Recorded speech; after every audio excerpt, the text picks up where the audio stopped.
Okay, this is the L2-L3 Eldoa. It is one of the more challenging ones. The arms are actually going to be very similar to L4, but the legs are going to be seated differently. So we're going to start off by seating ourselves on our bottom like we typically do. Our legs are going to be out in front of us. As you can see, I'm in a general splits position.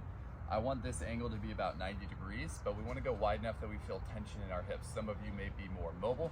You can go a little further. This is about it for me.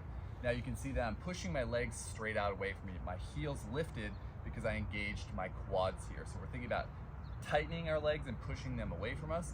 I'm pulling my toes towards my face into dorsiflexion, and I'm also inverting and internally rotating my hips and my ankles, turning those toes in. That makes the tension in the hips quite challenging. Once we get there, we're gonna bring our chest up nice and upright like we typically do. Push our arms straight forward, Spider-Man style like we did in L4 before.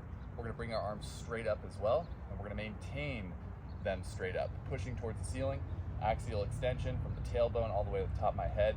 My spine is straight, much more difficult than it looks, and we're breathing. Pushing those hands and palms through the ceiling, reaching our spine all the way straight up towards the sky. From the side, it looks like this. 90 degrees in the hips, wide stance, kind of seated, arms about to go up, legs nice and wide, push the palms forward, spine straight, chin tucked, arms are gonna go straight up, and we're gonna hold. Remember that for every Eldoa, we're setting a timer on our phone, we're holding for 1 minute and coming out of it nice and slow. That's L2, L3.